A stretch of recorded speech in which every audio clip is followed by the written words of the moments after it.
మౌనిక కడుపు పోగొట్టాలని చూసిన సంజుకి దిమ్మ తిరిగే షాకిచ్చిన మీనా. ఇంతకు ఏం జరిగింది? అసలు మౌనిక కడుపు పోగొట్టాలని సంజు చూడ్డమేంటి? మరి సంజుకి దిమ్మ తిరిగే షాకు మీనా ఇవ్వడమేంటి? ఇదంతా కూడా వీడియోలో చూసి తెలుసుకునేద్దాం. గుండె నిండా గుడిగంటలు అప్కమింగ్ ఎపిసోడ్స్లో ఏం జరగబోతుందో ముందుగా తెలుసుకోవాలి అనుకుంటే వీడియోని లైక్ చేసి ఛానల్ని సబ్స్క్రైబ్ చేసుకోండి. మొత్తం మీద చూసుకున్నట్టయితే ఇంకా మౌనిక ప్రెగ్నెంట్ అయిందన్న విషయం తెలుసుకున్న నీలకంఠం షాక్ అయిపోతాడు.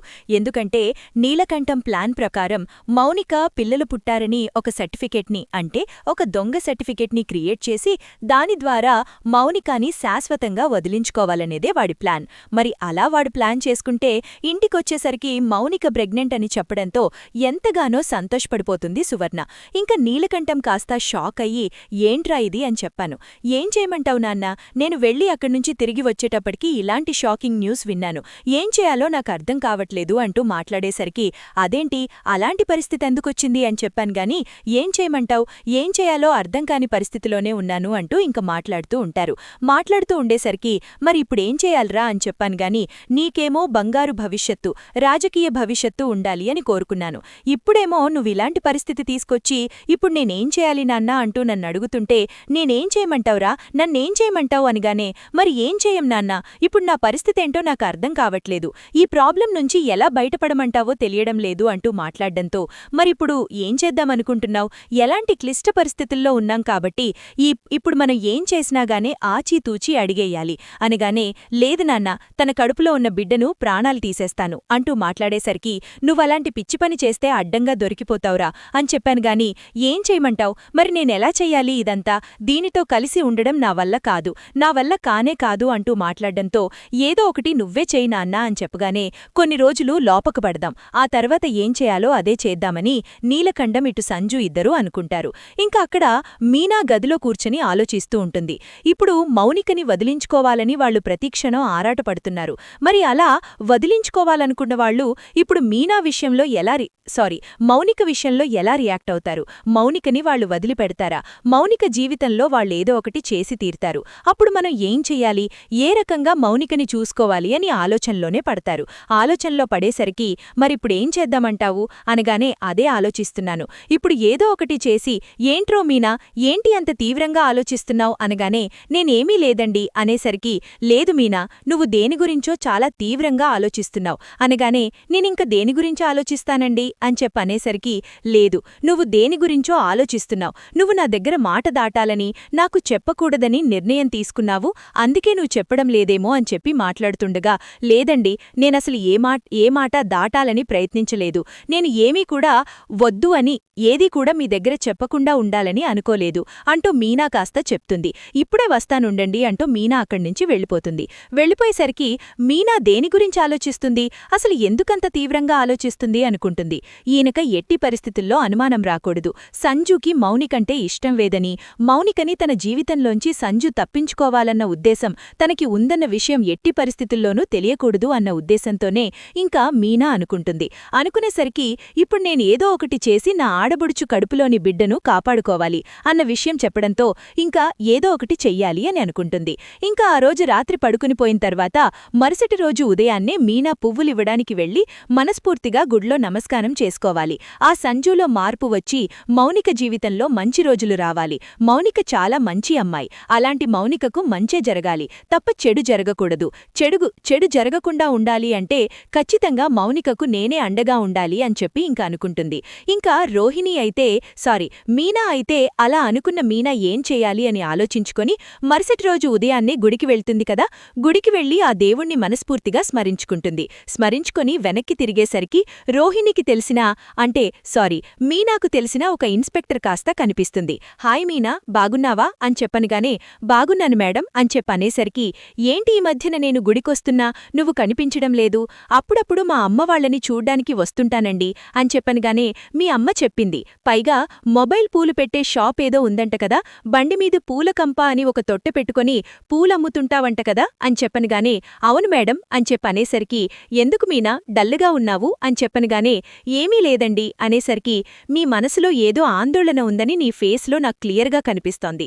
నీకు తెలుసు కదా, నేను కావాలని పోలీస్ అవ్వలేదు, నేను సైకాలజీ చదివాను, ఫేస్ రీడింగ్ నాకు బాగా తెలుసని చెప్పి మీనా అసలు ఏం ప్రాబ్లం ఉంది, నీ స్నేహితుడు రాలే అనుకో చెప్పు, ఏంటి నీకొచ్చిన సమస్య అనగానే, మేడం నాకొచ్చిన సమస్య చెప్తాను కాని ఆ సమస్యని ఎలా పరిష్కరించాలో అనేది మాత్రం నాకు అర్థం కావట్లేదు అనేసరికి, నువ్వు సమస్య ఏంటో నాకు చెప్పు, పరిష్కరించే మార్గం నేను చెప్తాను అని చెప్పి ఇన్స్పెక్టర్ కాస్త అంటుంది.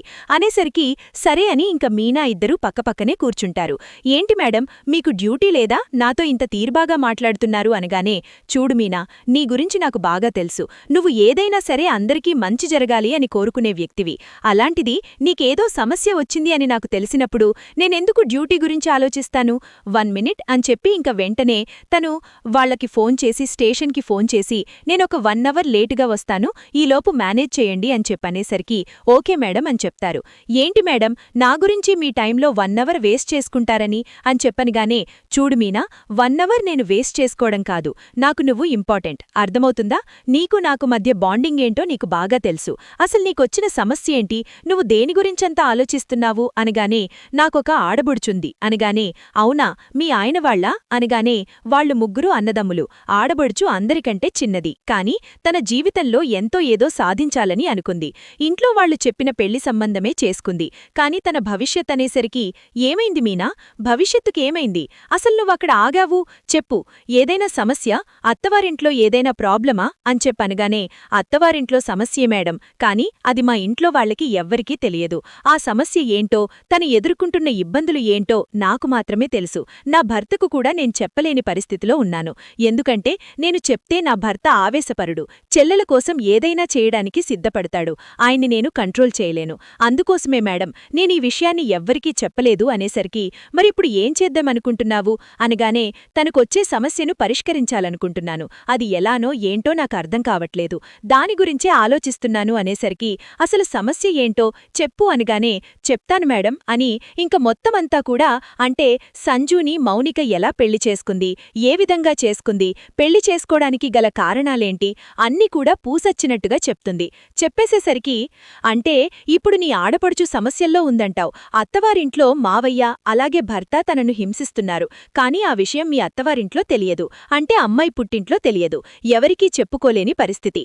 నువ్వు వదినవ్వైనా తల్లిలా తనని ఆదరించాలని, తనకే సమస్య రాకూడదని నువ్వు కోరుకుంటున్నావు, అంతేకదా అనగానే, అవును మేడం, తనకే సమస్య రాకూడదు, అసలే అమాయకురాలు, అలాంటి తనని నేను కష్టపెట్టకూడదు, తనని నేను చూసుకోవాలి అని అనుకుంటున్నాను అనేసరికి, సరే ఇప్పుడు తను ప్రెగ్నెంట్ అని అంటున్నావు కదా, ఇప్పుడు కొంతమంది మగవాళ్లు మూర్ఖుల్లా ఉన్నా భార్య కడుపుతో ఉందనగానే వాళ్లలో మార్పు వస్తుంది, అలా తనలో మార్పు వచ్చే అవకాశం ఉందేమో అని చెప్పనేసరికి, ఉండదు మేడం, ఖచ్చితంగా ఉండదు.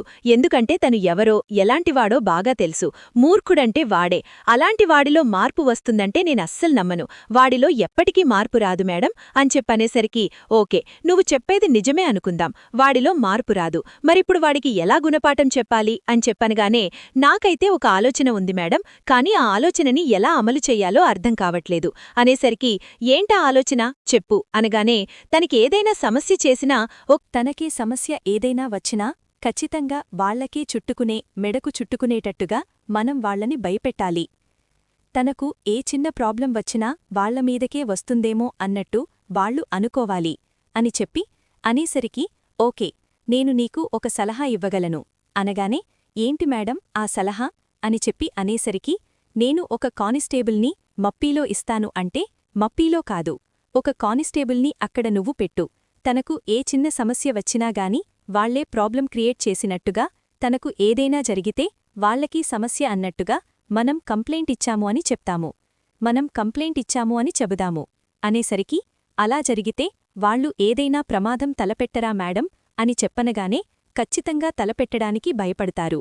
తలపెట్టడానికి భయపడడమే కాదు, తనకు ఏ చిన్న జ్వరం వచ్చినా అది వాళ్లమీదకే వస్తుందని భయపడి చేస్తారు అంటూ చెప్పేసేసరికి, నిజంగా అలాగే ఉంటుందా మేడం అనగానే, 100% అలానే ఉంటుంది అంటూ మేడం చెప్పేసేసరికి, చాలా థాంక్స్ మేడం, ఈ సమస్య నుంచి ఎలా బయటపడాలా, మౌనికను ఎలా కాపాడాలా అని నేను ఎంతగానో సతమతపడ్డాను. మీరిచ్చిన ఈ సలహా నాకు ఎంతో బాగా నచ్చింది అనేసరికి, అయితే పద ఆలస్యం దేనికి, కంప్లైంట్ తీసుకుంటాను అని చెప్పి ఇద్దరూ కూడా పోలీస్ స్టేషన్కి వస్తారు. పోలీస్ స్టేషన్కి వచ్చేసరికి, ఇంక అలా పోలీస్ స్టేషన్కి వెళ్లి మౌనిక విషయంలో కంప్లైంట్ చేసేసరికి, ఏంటి మేడం కంప్లైంట్ చాలా పర్సనల్గా తీసుకుంటున్నట్టున్నారు అని చెప్పి ఒక లేడీ కానిస్టేబుల్ అయితే వస్తుంది. అవును, పర్సనల్గానే తీసుకున్నాను. పద మనం వాళ్ల ఇంటికి వెళ్ళి వార్నింగ్ ఇద్దాము అని చెప్పనగానే వార్నింగ్ పదండి మేడం అని చెప్పి ఇంక ఇద్దరూ కూడా బయల్దేరుతారు. ముందు మీనా నువ్వు వెళ్ళు, తర్వాత మేం వస్తాము అని చెప్పి అనగానే సరీ మేడం అని ముందు మీనా వెళ్తుంది.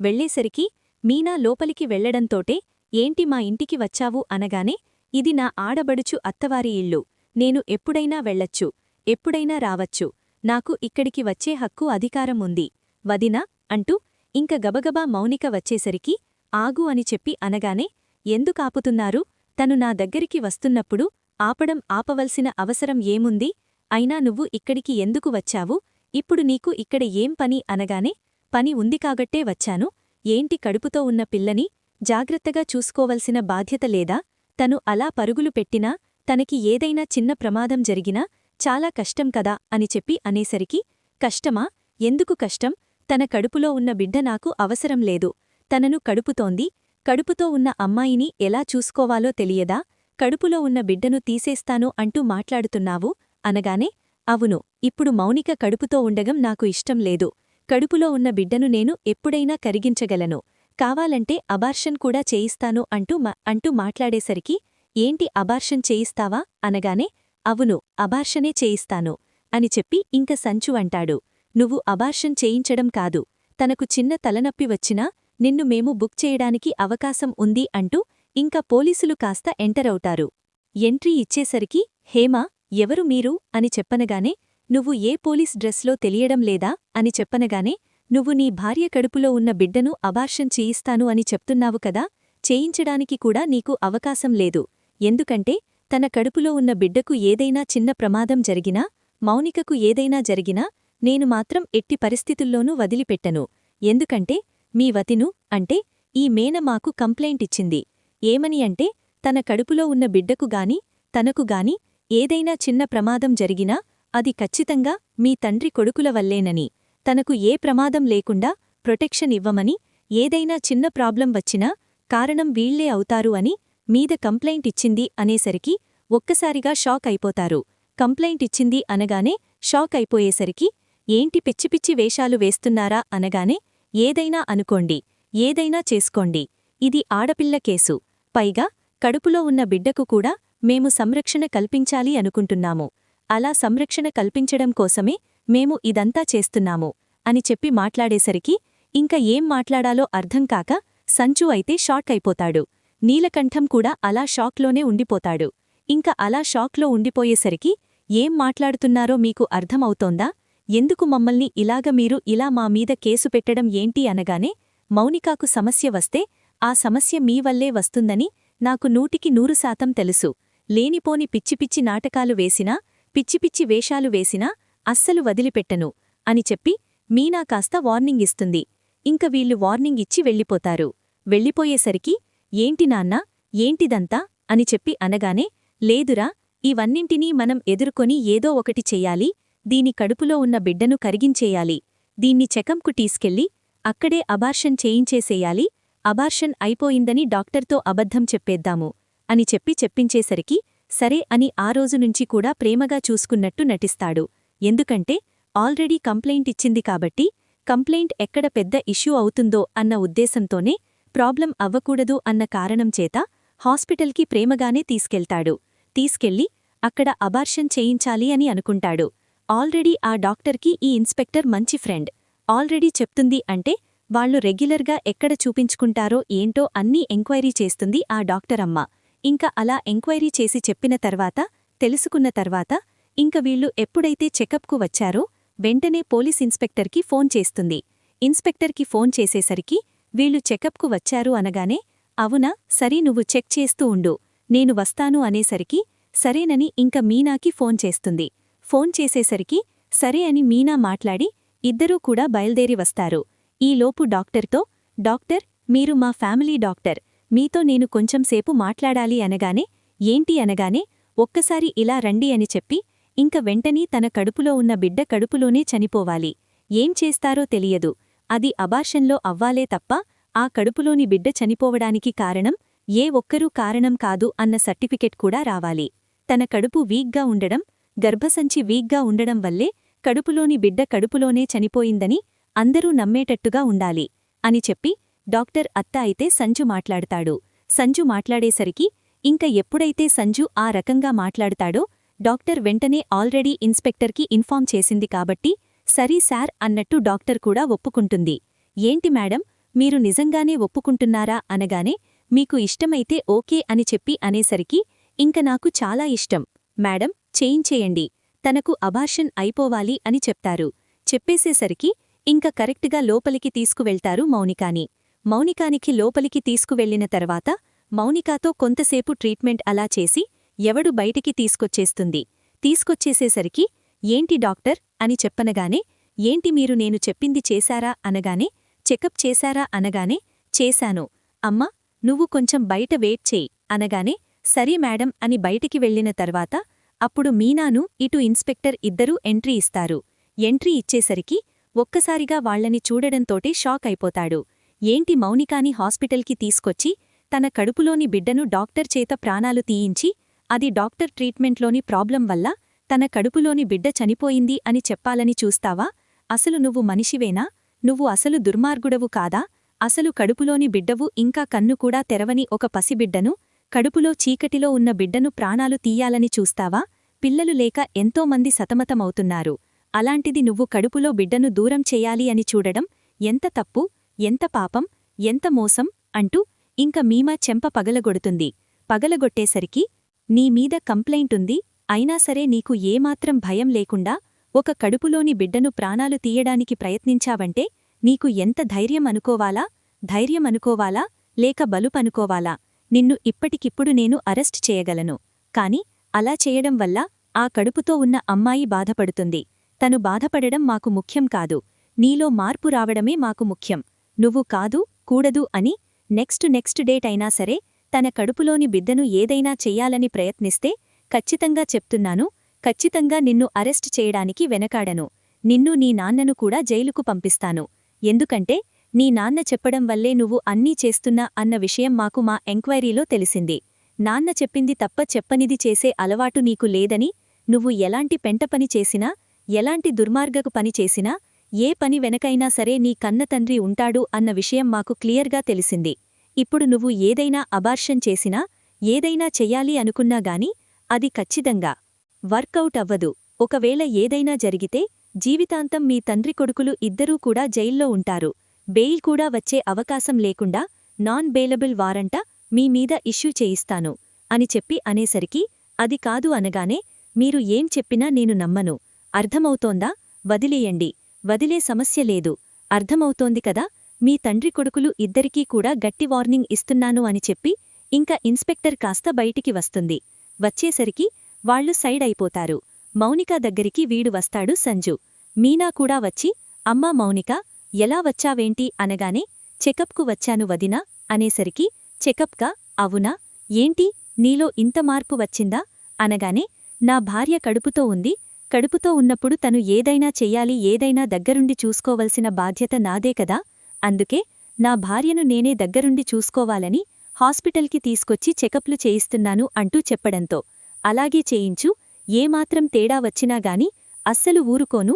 లేదు వదినా, తను నన్ను ఎంతో ప్రేమగా చూస్తున్నాడు, ప్రతిక్షణం కూడా తను ఎంతగానో ఆరాటపడుతున్నాడు అనేసరికి పోనీలే, మంచిదే కదా, అలా మంచిదైతే అంతకు మించిన మంచితనం ఇంకేముంటుంది. పోనీలే, నువ్వు సంతోషంగా ఉండడమే కావాలి. నీ సంతోషమే నాకు ముఖ్యం. నువ్వు సంతోషంగా ఉంటేనే నేను, మీ అన్నయ్య, ఇంట్లో వాళ్లంతా కూడా హ్యాపీగా ఉంటాము.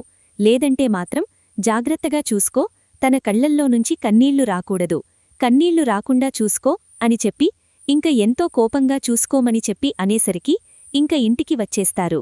ఇంటికి వచ్చేసరికి